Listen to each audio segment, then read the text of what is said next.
Hello my dear students, कैसे हैं आप लोग। उम्मीद करता हूं मस्त होंगे। आपकी पढ़ाई भी एकदम मस्त चल रही होगी। जैसा कि आपको पता है, आज हिस्ट्री का तीसरा लेक्चर कराने वाले हैं, जिसमें हड़प्पा सिविलाइजेशन के बारे में पूरा डिस्कशन करेंगे। कैसे उत्पत्ति हुई थी हड़प्पा सिविलाइजेशन की, आखिरकार कौन कौन से शहर थे, क्या क्या चीज उन शहरों से पाई गई, हड़प्पा सिविलाइजेशन का महत्व क्या है वर्तमान प्रासंगिकता के अगर तौर पर देखें।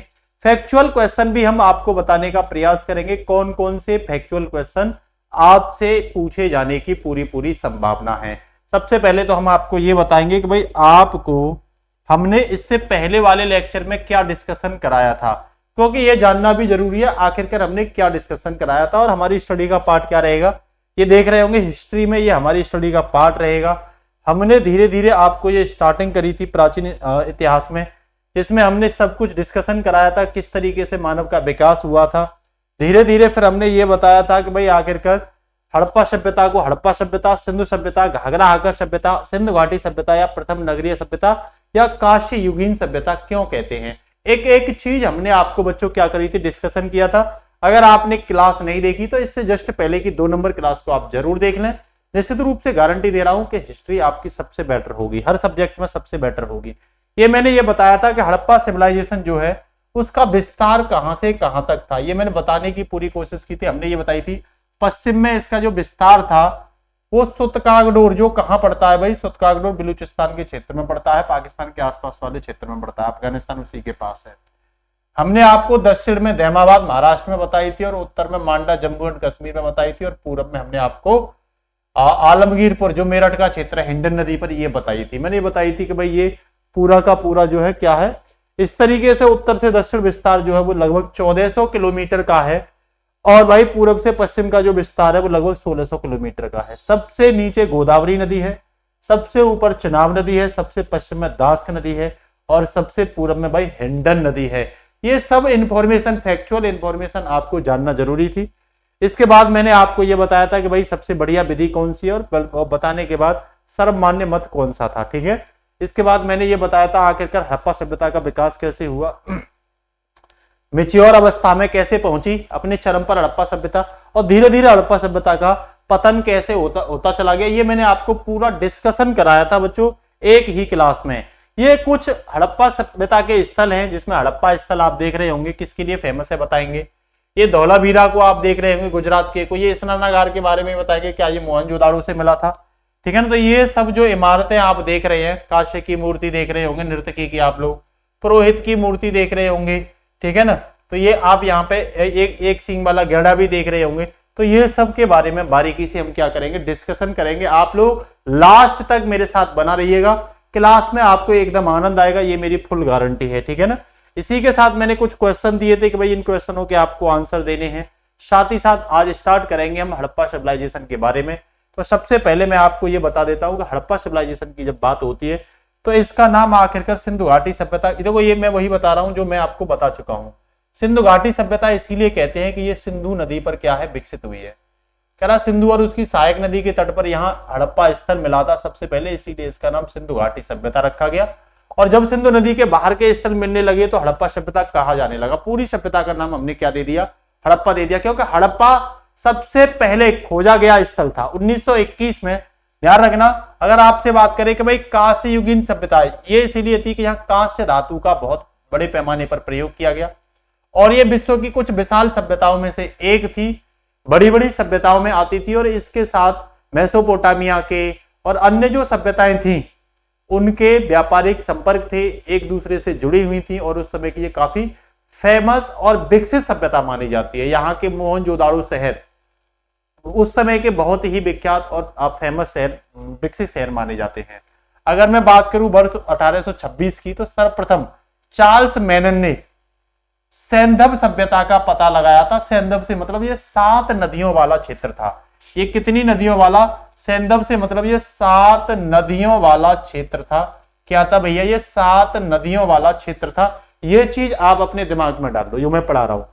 फिर उसके बाद में 1921 में एक पुरातात्विक सर्वेक्षण विभाग के तत्कालीन अध्यक्ष थे सर जॉन मार्शल, इनके नेतृत्व में ही दयाराम साहनी ने हड़प्पा स्थल की क्या की थी, खोज की थी, जो वर्तमान में पाकिस्तान में देखने को मिलता है। वर्तमान में ये कहां मिलता है, पाकिस्तान में देखने को मिलता है। उस समय ये भारत का ही पार्ट था, इसीलिए ये सर्वप्रथम हड़प्पा सभ्यता का खोजा गया पहला स्थल था बच्चों। इसीलिए इसका नाम, पूरी सभ्यता का ही नाम हमने क्या रख दिया, हड़प्पा सभ्यता रख दिया। देखो दो चीजें होती हैं, एक तो होता है सभ्यता जिसे सिविलाइजेशन कहते हैं बच्चों, एक होता है संस्कृति जिसे कल्चर कहते हैं। मेरी बात को दिमाग में भर लो, हिस्ट्री आपको कहानी के रूप में नेचुरली जो दिनचर्या होती है उस तरीके से दिमाग में भर दूंगा, बशर्ते आप पूरे मन से पढ़िएगा। तो संस्कृति होती है आपका नॉर्मल दिनचर्या, एक कहते हैं ना जरूरत के हिसाब से आप जो भी जीवन जीते हो वो सब आपकी संस्कृति का पार्ट होते हैं। आपको कपड़े पहनने की जरूरत है, कपड़ा पहन लो, खाना खाने की जरूरत है, खाना खा लो, एक दूसरे से संपर्क करने में भाषा की जरूरत है, बोलचाल की जरूरत है, विचारों की जरूरत है, ये सब संस्कृति का पार्ट होते हैं। रहन सहन के लिए घर मकान की जरूरत है, ये सब संस्कृति का पार्ट होते हैं। वेशभूषा वगैरह, ठीक है ना, ये सब संस्कृति का पार्ट होती है। और संस्कृति हर जगह की अपनी अपनी क्या होती है, अलग होती है। मेरा कहने का मतलब, अगर आप मरुस्थलीय प्रदेशों में जाओगे, जैसे अरब देश या फारस के देशों की बात करूं, या मरुस्थल ज्यादा है, हवा की वजह से धूल धक्कड़ उड़ते हैं, तो वहां पे बुर्का पहनने की संस्कृति का क्या हुआ भाई, शरीर को पूरा कवर करने से बचाने के लिए वहां बुर्का संस्कृति का क्या हुआ, जन्म हुआ था। तो ये संस्कृति के आधार पे ही हमारे जो धर्म वगैरह हैं, हमारे जो पंथ वगैरह हैं, हमारी जो समुदाय वगैरह है, उनकी क्या होती है, उत्पत्ति होती है। लेकिन जब हम एडवांस जीवन की ओर मूव करते हैं, जब हम लग्जरी लाइफ जीने का प्रयास करते हैं, हम एसी में रहने का प्रयास करते हैं, हम कार में चलने का प्रयास करते हैं, तो जहां हम बैल से चलते थे हम कार से चलने का प्रयास करेंगे, तो निश्चित रूप से आप एडवांस फेज में जा रहे हो, और इसे सभ्यता कहते हैं। सभ्यता का मतलब है कि आप आवश्यकता से भी ज्यादा जीवन क्या कर रहे हैं, आरामदायक जीवन जीना चाह रहे हैं। और सभ्यता, जब भी सभ्यता का विकास होता है तो निश्चित रूप से प्रकृति को क्या किया जाता है, झुकाया जाता है। प्रकृति के साथ समझौता नहीं किया जाता, और प्रकृति को क्या करते हैं, लॉस पहुंचाने का प्रयास किया जाता है। एसी आप लगाओगे तो उससे जहरीली गैस निकलेंगी ही निकलेंगी। तो ये सभ्यता का पार्ट है। सभ्यता मीन्स एडवांस, मतलब आप आवश्यकता से ज्यादा अश्लील जीवन जीना चाह रहे हो, या कह सकते हो लग्जरी जीवन जीना चाह रहे हो। अश्लील को हटा दीजिए, लग्जरी जीवन जीना चाह रहे हो, इसे सभ्यता का पार्ट कहते हैं, ठीक है ना। तो हड़प्पा सभ्यता काफी विकसित थी, बड़े बड़े शहर थे, बड़ी बड़ी टेक्नोलॉजी थी, ठीक है ना, बड़े बड़े लोग थे, बड़े व्यापार वाणिज्य वगैरह सब टेक्नोलॉजी के माध्यम से होते थे। इसीलिए ये इस सभ्यता का नाम क्या रखा गया, हड़प्पा सिविलाइजेशन रखा गया। वही कह रहा पहला स्थल था हड़प्पा, इसीलिए सभ्यता का नाम हड़प्पा सभ्यता रखा गया। जॉन मार्शल के दिशा निर्देश में ही मोहनजोदाड़ो की भी खोज की गई 1922 ईस्वी में। ये फैक्ट याद कर लेना, आर.डी. बनर्जी द्वारा, राखल दास बनर्जी द्वारा। दोनों ही फैक्ट बहुत इंपोर्टेंट है, आपके दिमाग में हर समय ये रहने चाहिए, ठीक है ना।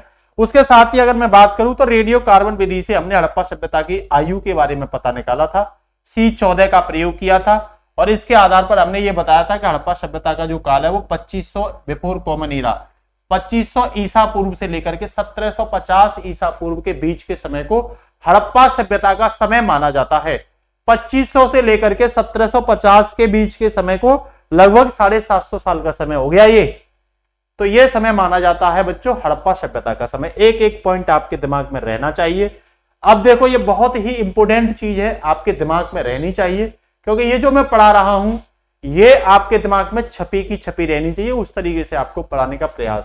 देखो सबसे पहले आपसे ये पूछेगा हड़प्पा सभ्यता का जो क्षेत्र था उसकी आकृति क्या थी, तो आप सीधा सीधा कह देना भाई त्रिभुजाकार था। दिख रहा है आपको, ये क्या था सुतकागडोर, ये क्या था मांडा, ये क्या था आलमगीरपुर, ये क्या था धैमाबाद।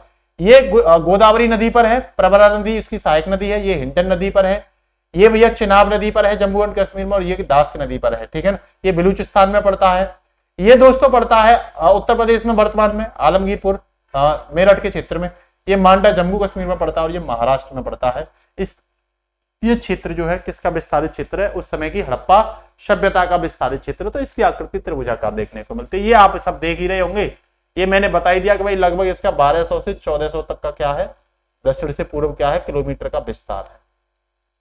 उस समय जिस समय खोज हुई थी हड़प्पा सभ्यता की 13 लाख वर्ग स्क्वायर किलोमीटर का क्षेत्र था, और आज भैया यही 20 लाख इस वर्ग किलोमीटर का क्या बन गया है, वर्ग किलोमीटर का क्षेत्र है। क्योंकि गुजरात के क्षेत्र में, हरियाणा के क्षेत्र में बड़े पैमाने पर क्या की जा रही है भाई, खुदाई की जा रही है। तो ये देख लो, ये हिंडन नदी, प्रवरा नदी, धैमाबाद, आलमगीरपुर, पूर्मांडा, चेनाब नदी, पश्चिम सुतकागडोर, ये सब क्या है भाई, ये सब इसका विस्तार है।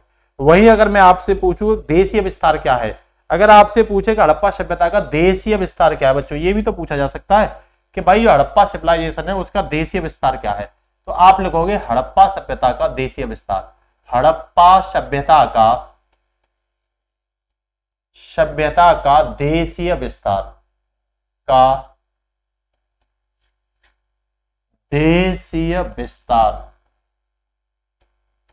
ठीक है, मतलब कितने देशों में फैली हुई है। तो आपका सीधा सीधा प्रिय बच्चों जवाब होना चाहिए कि भाई ये जो हड़प्पा सिविलाइजेशन है ये 3 कंट्रियों में फैली हुई है। कितने? 3 देशों में इसका विस्तार है भाई। कितने देशों में? 3 देशों में विस्तार है इसका। कितने में भाई? तो सीधा जवाब होना चाहिए 3 देशों में। कौन कौन 3 देश है ये भी आपको पता होनी चाहिए कि भाई कौन कौन 3 देश है। तो आप कहोगे अफगानिस्तान में कुछ क्षेत्र मिलता है इसका, ठीक है भाई। कुछ क्षेत्र बच्चों इसका जो मिलता है वो पाकिस्तान में मिलता है वर्तमान में, और मैक्सिमम क्षेत्र कहां मिलता है इसका? भारत में मिलता है। अधिकांश क्षेत्र बच्चों कहां मिलता है इसका? भारत में देखने को मिलता है। आपसे ये पूछेगा कि भाई आखिरकार ये जो अफगानिस्तान वाला क्षेत्र है ये कौन कौन सा है, तो आप कहोगे मुंडीगार। पहला क्या कहोगे? मुंडीगार। मुंडी जो गाग क्षेत्र है ये ध्यान रखना, ये कहां है भैया? मुंडी गाग अफगानिस्तान में है। कहां पे है? अफगानिस्तान में। दूसरा आपसे अगर पूछे तो सोर्तघोई,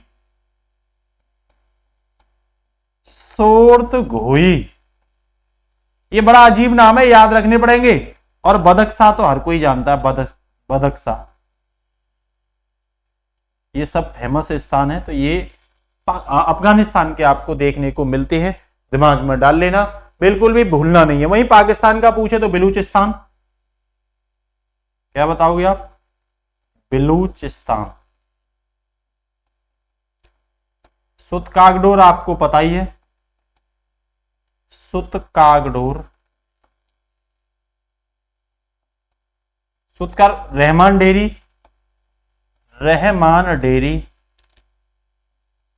ध्यान रख लेना, एक एक नाम आपके दिमाग में रहना चाहिए, ठीक है। और हड़प्पा, और क्या बेटा? हड़प्पा। मोहनजोदाड़ो भी यहीं का ही है, मोहन। और भी हैं बहुत सारे, लेकिन ये कुछ फेमस स्थल हैं जो कहां का विस्तार है भाई? बताओ, मेरी आवाज सभी के पास आ रही है? जलीलपुर, इस्माइल खान, ये सब कहां के भैया? ये सब पश्चिमी पंजाब के क्षेत्र में पड़ते हैं। वहीं आप मेहरगढ़ की बात करोगे, बालाकोट की बात करोगे, राणा गुंडई की बात करोगे, पेरियाना गुंडई की बात करोगे, और सुतकाकोह की बात करोगे, तो ये सब पाकिस्तान के क्षेत्र में देखने को मिलते हैं। वहीं मैं सिंध की बात करूं, भारत के सिंध, तो सिंध में तो मोहनजोदाड़ो मिलता है, ये सिंधु क्षेत्र में मिलता है। मोहनजोदाड़ो कौन से क्षेत्र में मिलता है भैया? तो कह देना सिंधु क्षेत्र में मिलता है, ये भी एक प्रकार से कह सकते हो। हाँ, और इस समय विकसित क्षेत्र पूछे तो मोहनजोदाड़ो ही क्षेत्र इस सभ्यता का सबसे विकसित क्षेत्र था। ये चीज आप दिमाग में भर लो अपने में। भारत में आप सबको पता ही है बहुत सारे क्षेत्र हैं, देखो धौलावीरा, ठीक है भाई, राखीगढ़ी, ये फेमस ही बता रहा हूं मैं, बनावली, कालीबंगन,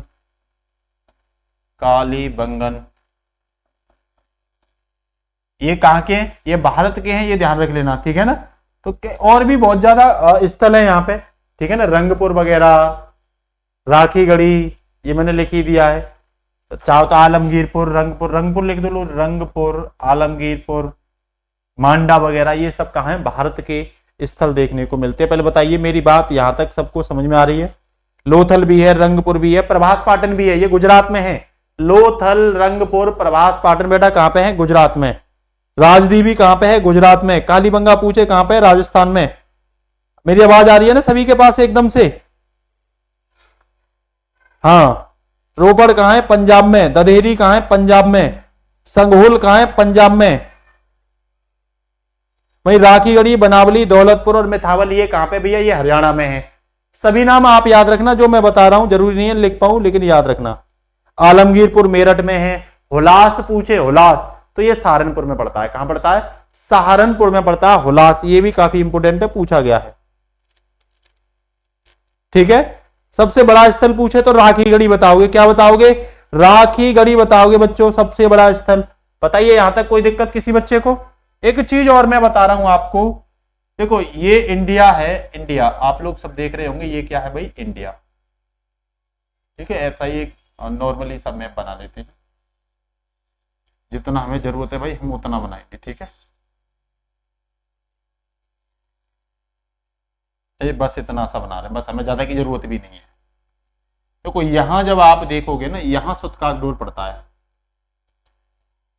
सुतकागडोर। ठीक है भाई, ये व्यापारिक चौराहा माना जाता है। क्या माना जाता है? व्यापारिक चौराहा, क्योंकि यहीं से मेसोपोटामिया से लोग आते थे यहाँ पे, पेरियाना गुंडे पाकिस्तान से भी यहाँ पे लोग आते थे, यहां से लोथल में भी लोग जाते थे। लोथल ये सब व्यापारिक चौराहा माना जाता था। लोथल, पेरियाना गुंडई, पेरियाना गुंडई पाकिस्तान का क्षेत्र, मेसोपोटामिया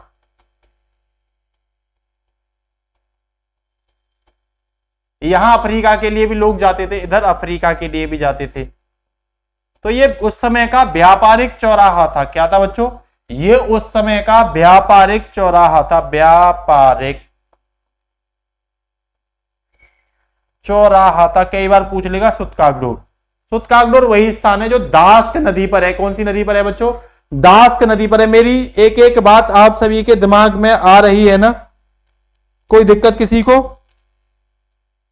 बेटा देसलपुर जो है वो गुजरात में पड़ता था, कोट दीजी जो है वो पाकिस्तान में पड़ता है।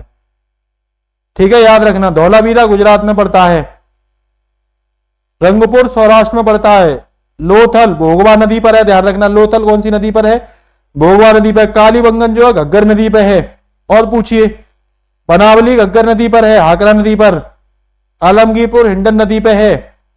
हड़प्पा सिंधु नदी पर है, ध्यान रखना। और पूछिए जो भी पूछा जाए। कोई दिक्कत किसी को यहां तक? कोई दिक्कत बेटा किसी को? बताइए मुझे। हाँ, चानू दाड़ो पाकिस्तान में है, पेरियाना गुंडई पाकिस्तान में है। ठीक है, तो एक एक चीज आप चाहो तो कोई भी क्वेश्चन कर सकते हो, कमेंट में भी उसका जवाब आपको क्या हो जाएगा? मिल जाएगा। बताइए यहां तक किसी को कोई दिक्कत तो नहीं है? नहीं है तो आ जाइए फटाफट से। अगर दिक्कत नहीं है तो भाई फटाफट से आ जाइए। अब मैं यहां बात करूंगा हड़प्पा सभ्यता के नगर नियोजन की। किसकी बात करूंगा? कि भाई हड़प्पा सभ्यता नगर नियोजन मतलब प्लान के साथ शहरों का बनना। तो ये एक नगरीय सभ्यता थी, ध्यान रखना। ये ग्रामीण नहीं थी। क्या थी? ये एक नगरीय सभ्यता थी। बड़े बड़े शहर थे, हड़प्पा जैसे, मोहनजोदाड़ो जैसे, चान्होदड़ो जैसे, कोटदीजी जैसे, धौलावीरा जैसे, रंगपुर जैसे, लोथल जैसे, कालीबंगल जैसे, बनावली जैसे, राखीगढ़ी जैसे। इस तरीके से क्या थे? बड़े बड़े शहर थे यहाँ पे। तो ये नगरीय सभ्यता मानी जाती थी। कह रहा है इसके बारे में जानकारी किससे मिली? तो जो पुरातात्विक अवशेष मिले हैं उनको अनुसंधान के द्वारा पता चलाया गया था। इसकी विशेषता क्या थी? कि ये सब पर्यावरण के अनुकूल थे, इसीलिए नियोजन शब्द लगाया गया है। सभी को इको फ्रेंडली बनाया गया था, जिससे कि पर्यावरण को लॉस ना हो। इस चीज का भी ध्यान। कह रहा अद्भुत नगर नियोजन था। जल निकासी की व्यवस्था बहुत ही अद्भुत और अच्छी थी। समकोण पर नालियां काटी गई थी, सड़कें समकोण पर थी, 90 के कोण पर थी।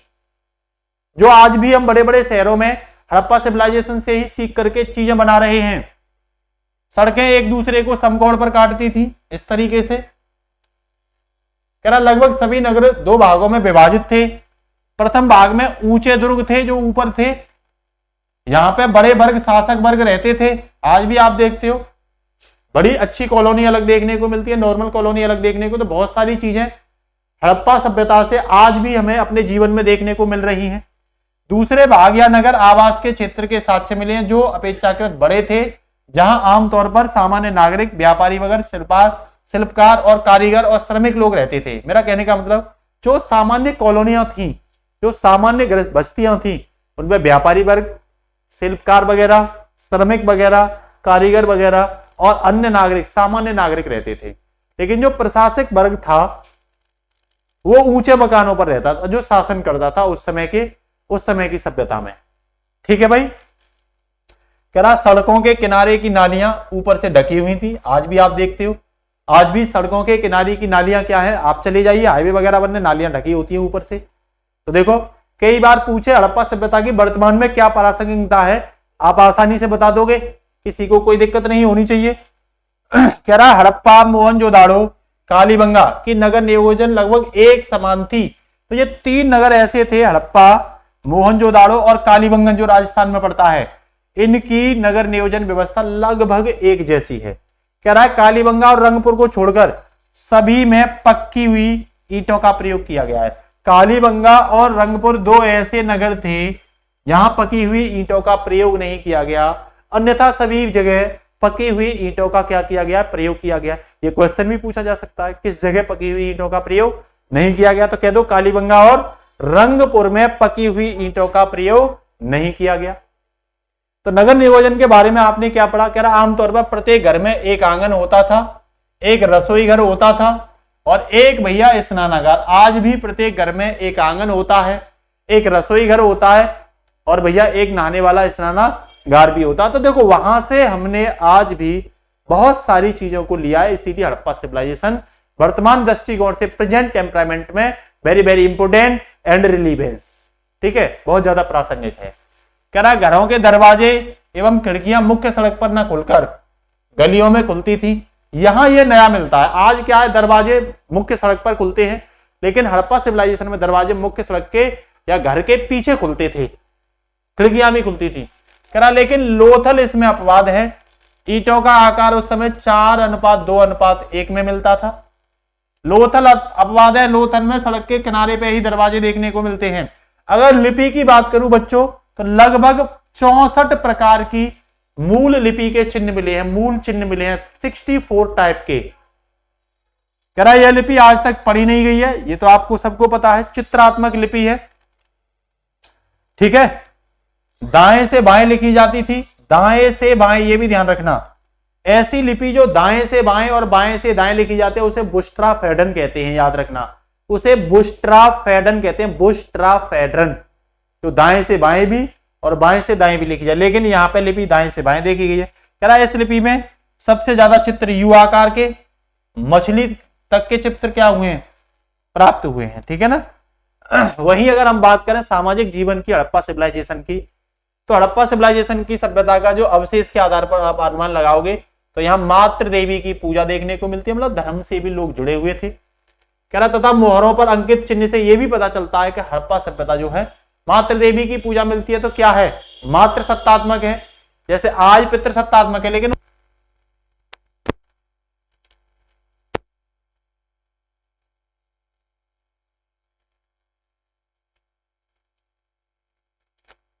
कि जो हड़प्पा सिविलाइजेशन है बच्चों, वो क्या है, मात्र सत्तात्मक है, ठीक है ना। कहीं कहीं बीच में थोड़ा बहुत आवाज वो हो जाए तो उसे थोड़ा सा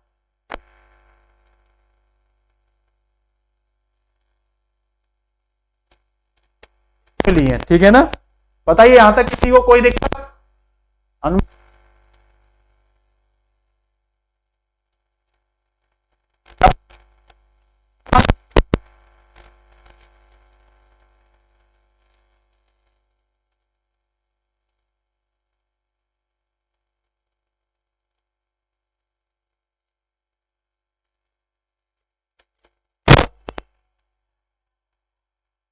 हेलो हेलो हेलो, आवाज आ रही होगी मेरी। तो मैं यही बताना चाह रहा हूं कि हड़प्पा सभ्यता आज भी बच्चों बहुत ज्यादा क्या है, इंपोर्टेंट है वर्तमान दृष्टिकोण से, अगर आप लोग देखोगे तो, ठीक है ना। अब यहां देखना, कह रहा सभ्यता में पुरोहित की एक मूर्ति मिली है, सोले उड़े हुए पुरोहित है, इसका मतलब योद्धा वर्ग भी मिला है। मतलब ये योद्धा, व्यापारी और श्रमिक वर्ग की मौजूदगी थी यहाँ, क्योंकि यहाँ की आवासों की संरचना समाज की आर्थिक विषमताओं को दर्शाती है। मतलब व्यापारी अलग, श्रमिक अलग, शिल्पकार अलग, ये वर्ग बना दिए गए हैं। इसका मतलब क्या है, यहां की जो व्यवस्था थी, यहां पे भी कई बार भेदभाव भी देखने को मिलता है कि अगर वर्ग में क्लासिफाइड हैं, इसका मतलब यहां पे भेदभाव देखने को। मुख्य रूप से अगर आपसे बात करें हड़प्पा सिविलाइजेशन के बारे में, तो ध्यान रखना 4 वर्ग ज्यादा दिखाई देते हैं। अगर वर्ग की आपसे पूछे हड़प्पा सिविलाइजेशन में, तो ये मुख्यतः 4 वर्ग ज्यादा दिखाई देते हैं जो आपके लिए तैयार करना इंपोर्टेंट है। एक तो योद्धा वर्ग, कौन भैया, एक तो आपको योद्धा वर्ग दिखाई देगा, ठीक है। दूसरा विद्वान वर्ग था, विद्वान वर्ग आपको दिखाई देगा। तीसरा व्यापारी वर्ग,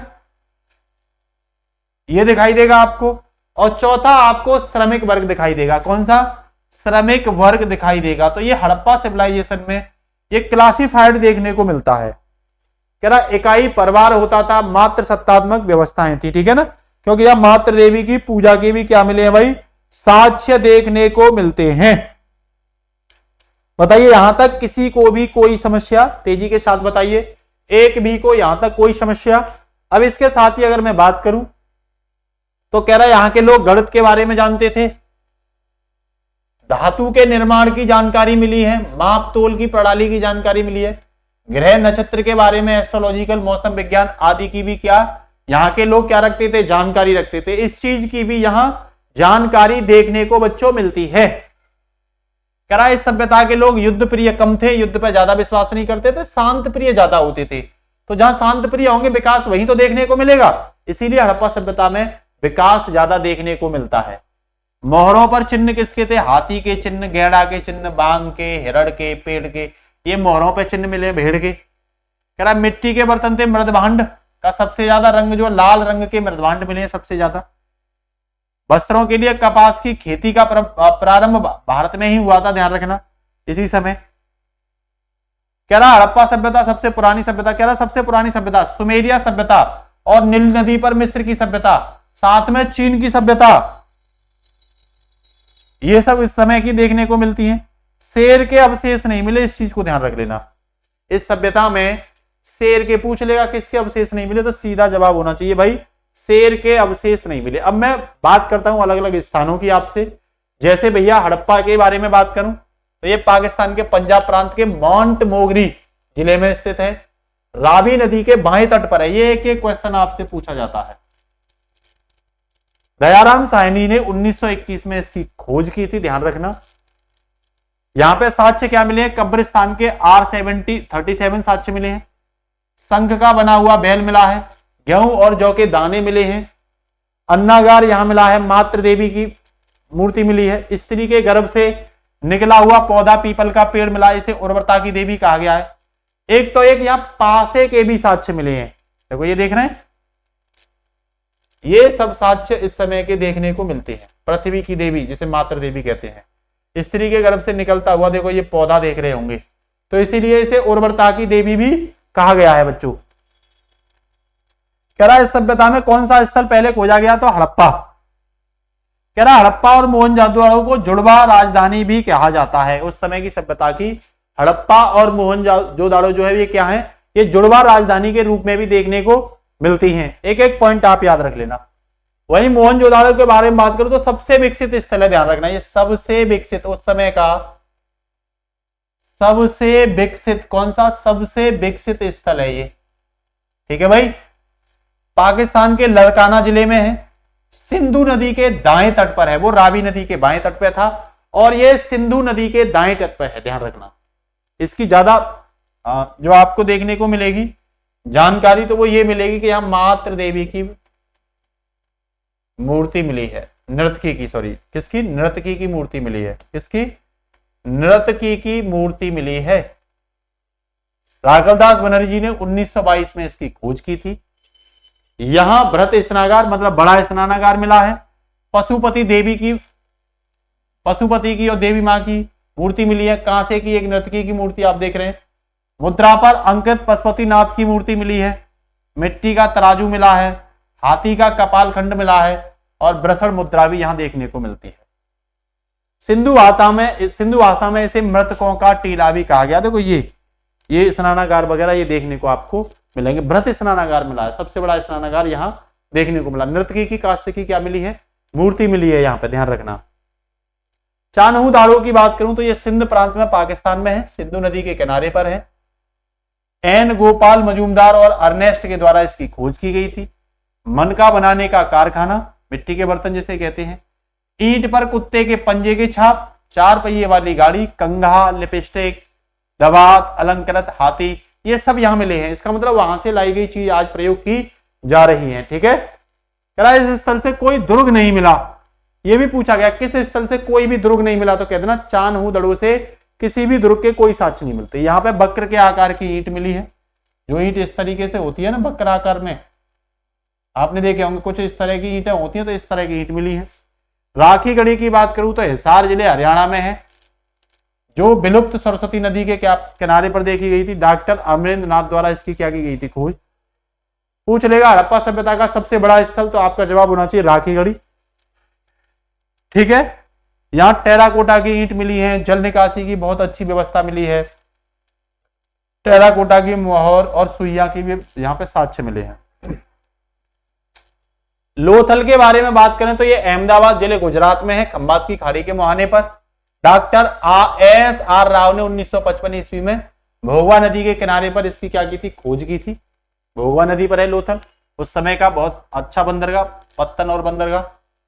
यहाँ धान, चावल, बाजरा, फारस की मोहरें, 3 युगल समाधियां, तांबे व कुत्ते के साक्ष्य मिले, दिशा मापन यंत्र, हाथी के दांत का भी पैमाना यहाँ मिला है। तो इस लोथल को भी याद रखना, आपके एग्जाम में यहाँ से क्वेश्चन पूछे जाएंगे।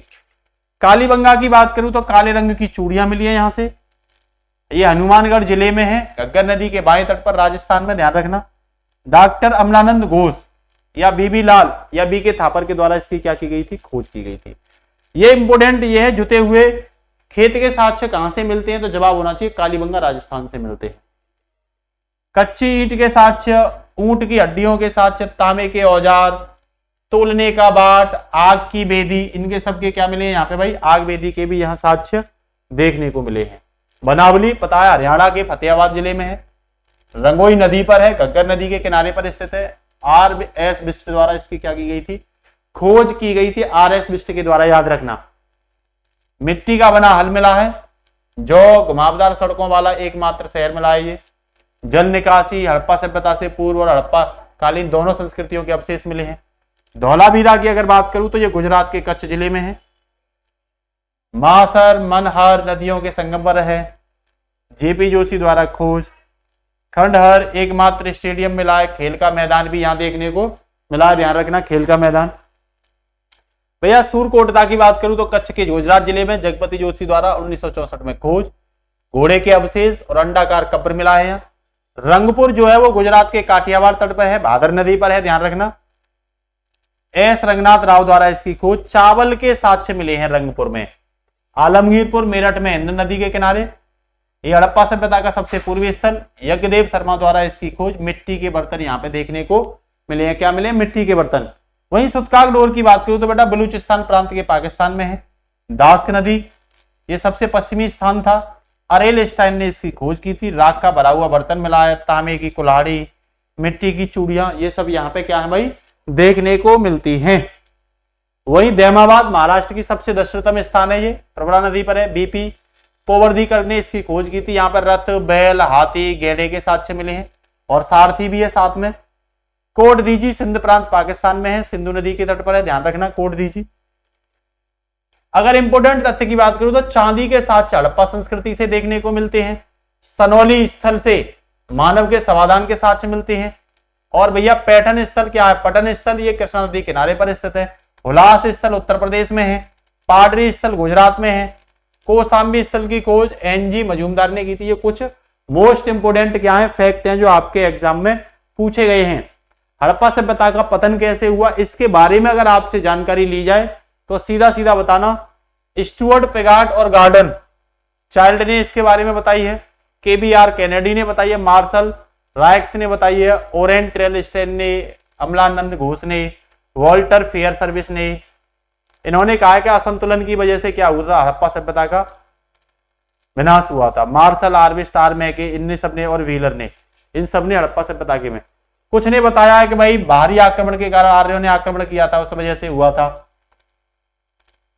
कैनेडी ने बताया कि महामारी आने की वजह से हुआ था। मार्शल रॉक्स ने बताया कि भूतात्विक परिवर्तन हुआ, मतलब भूकंप आया। ऑरेल स्टेन और अहमदाबाद घोष ने, इन्होंने बताया जलवायु परिवर्तन। वॉल्टर फियरिंग ने बताया था कि भाई वनों की कटाई की गई, संसाधनों की कमी हुई, परिस्थितियां बदलती चली गई और पारिस्थितिकीय कंडीशन भी यहाँ उत्पन्न हो गई। मार्शल एम और आर राव मैके ने बाढ़ बताया था, बाढ़ आने की वजह से हड़प्पा सभ्यता खत्म हुई। और जीएफ हेल्थ ने घग्गर नदी के बहाव में परिवर्तन के कारण विनाश हुआ हड़प्पा सभ्यता का, ऐसा कुछ बताया। व्हीलर ने बताया कि अपनी किताब में कि प्राचीन भारत में उन्होंने उल्लेख किया है कि सभ्यता का पतन वास्तव में बड़े पैमाने पर जलवायु परिवर्तन, आर्थिक और राजनीतिक पतन ही इसका क्या है, मुख्य कारण है। बोलते चले गए कि शहरों में लोगों की भीड़ बढ़ती चली गई, जनसंख्या घनत्व ज्यादा बढ़ने की वजह से शहरों पर जनसंख्या का भार बढ़ गया, रोजगार खत्म होते चले गए, धीरे धीरे लोग गांव की ओर मूव कर गए और जो शहरी और नगरीय सभ्यता थी वो ग्रामीण सभ्यता में क्या हो गई, चेंज हो गई। ये मैं इससे पहले भी आपको बता चुका हूं।